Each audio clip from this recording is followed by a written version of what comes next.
17-7, 1 minute and 14 seconds left in the half. Derek Carr, 3rd and 8, gets sacked, fumbled, recovery. Jones is about to make this thing a 3-point game. That would have been nice. Would have been perfect. But instead, this was called a roughing the passer. And although Jones, who is an absolute stallion, made a hell of a play while sacking Derek Carr, not only do you have to get off the block and make the sack and get to the quarterback at 325 pounds, which he alluded to afterwards. He said, I'm 325 pounds. What do you want me to do? Come on. Then he gets the strip. He gets the ball in his hand. Then he even tries to brace himself a little bit not to land on a quarterback that he fucking took the ball from, that he shouldn't even be worried about. The play is now all of a sudden Jones is on offense, Carr is on defense at that exact moment. But the ref afterwards, when he was asked by a pool reporter, said it did not matter where the ball was.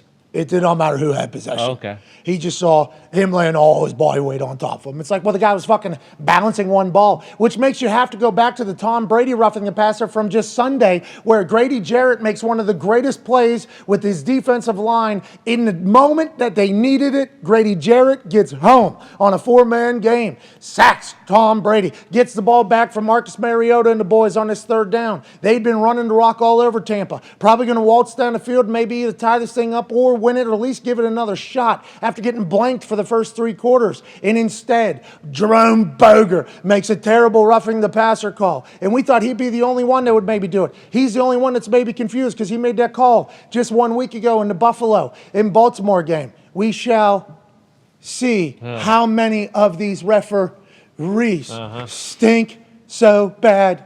We complimented thee. We should have never done, you see, because they started getting way too confident and egotistical.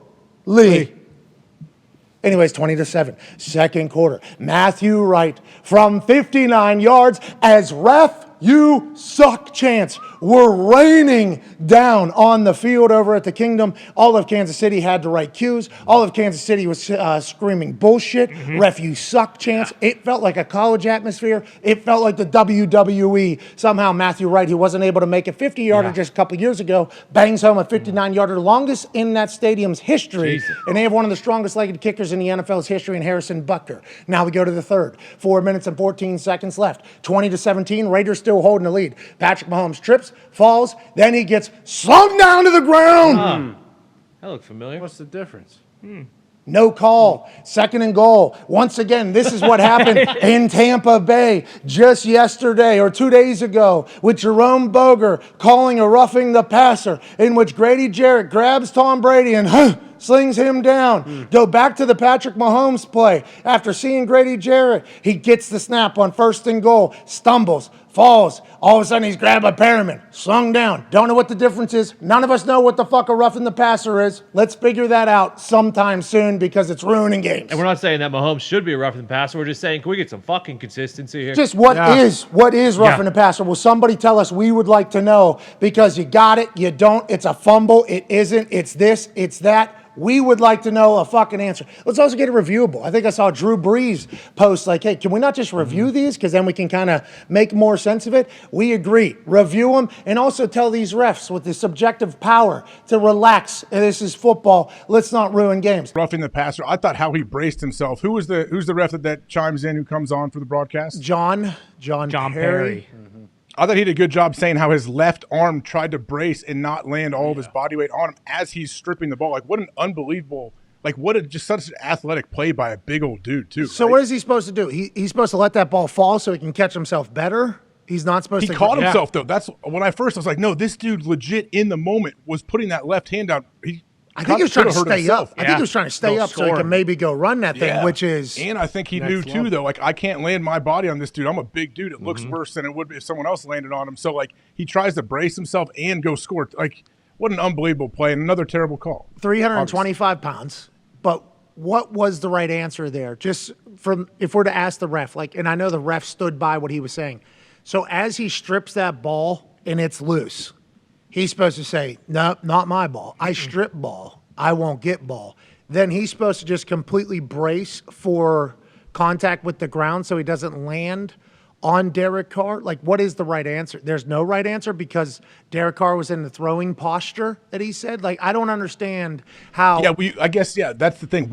Okay, sir, what can I do differently to where I won't get penalized next time for this play? Let the ball go. Yeah. That's the only thing. Sure. You don't get the ball because the reason why he wasn't able to brace with two hands is because he had ball on Duke or hand on Duke.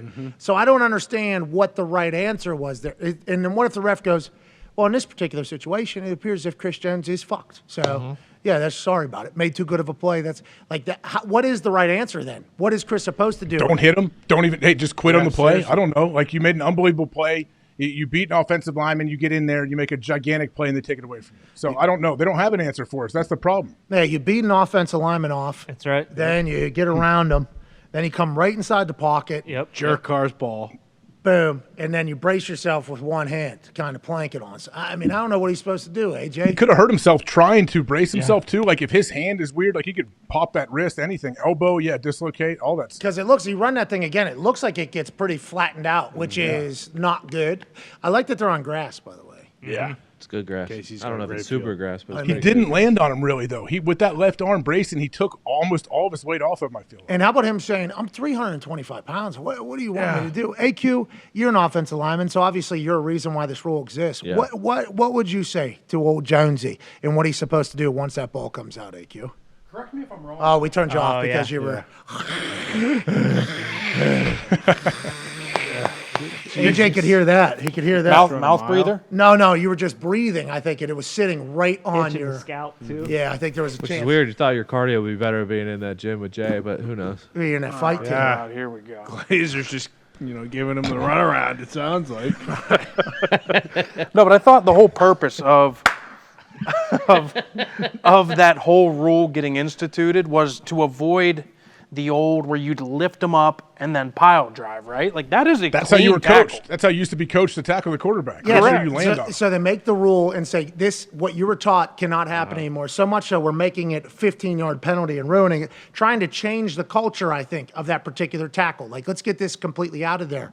I don't know what he's supposed to do. I mean, think that was to a clean tackle, right? Like, I mean, he even took him high. And then, just to further on your guys' point about his hand being down there, like, God forbid when his hand's braced, that left tackle gets bull rushed and falls into it, his arm is snapped in half because he's trying to brace against a completely legal play. I don't know what he was supposed to do. That's the next question. Like, if you're They talking, don't have any answers. That's the problem. Like when you present problems or issues and you don't have a solution. Like, is there a solution to this? Do we know anything of what they could say? Could they clarify this? oh, you're saying the people that point out problems but have no clue about a solution. Those are Yeah, really like John Taffer is about solutions. He's not about problems. right. And also the flow of the room. Yeah. We need to come in. Butt funnel. Got to make that butt funnel. Well, and you On also the need dance floor so the people are- IPS system. Exactly. Yep. POS. You New need point of sale POS, system. The POS sales system, of course.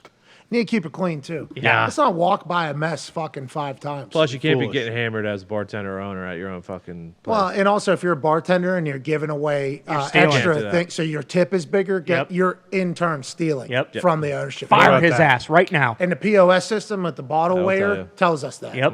Okay, you're a piece of shit. You're Yeah. stealing from the owner. Exactly. You're a hero in this place, right? Stealing from this. Get the fuck out. Fire his out. ass now. Do it. You can't be drunk here all the time. Why don't you give away the? You're out of here. But you're right. Solutions are what we're looking for, and I don't know if we'll ever get them from any of these refs ever, because I think they have to stand by their calls. I think they have to act as if because it's a subjective call. So he was the only person that believed that was roughing the passer in the entire universe, I believe. In the entire universe, I believe. Pereira tweeted about being at He was a bar getting with Chiefs fans. chastised. Pereira's drinking Tito's, getting yelled at by Chiefs fans, and he says, I don't blame him. Normally, he'll come out and be like, well, the ref saw this. And, John Perry, I think he does a good job of sticking up for the refs all the time, all the time. It's And by good job, I mean, hey, let's be a human here, too. Right.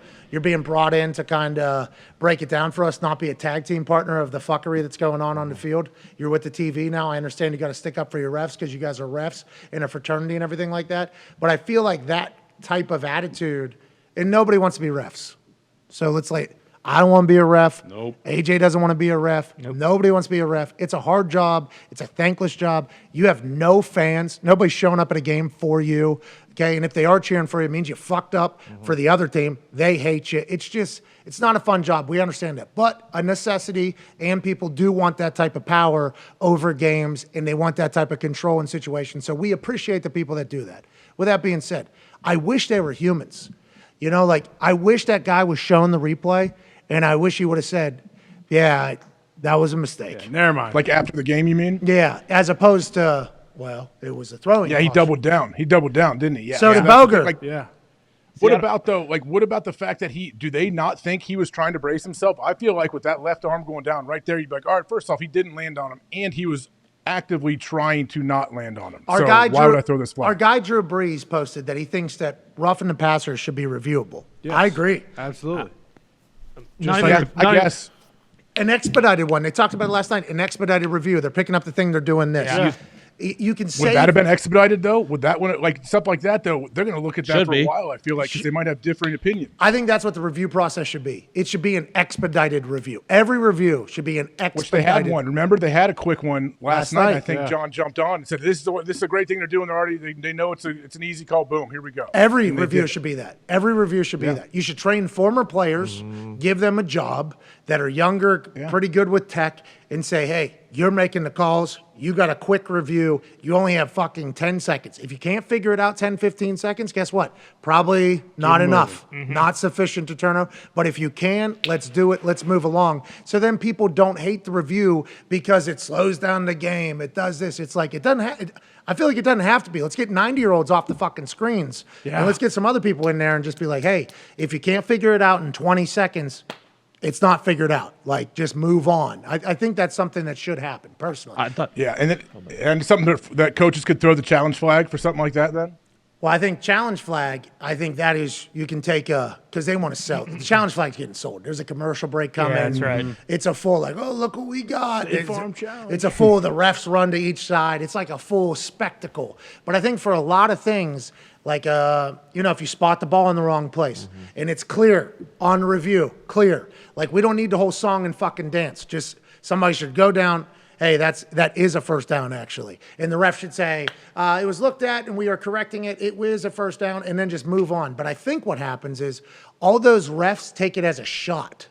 Like, oh, you think you're smarter than me? You see it differently? It's like, hey, put your egos aside, okay? I understand you have to have an ego to be in that position of power and to be ruling over games, and you have to have an ego to walk into a stadium knowing that all these people are potentially going to hate you by the end of this thing if you do your job. I understand you have to have a little bit of an ego to be a referee. I understand that. I appreciate it. It is a trait, a character trait that you have to have.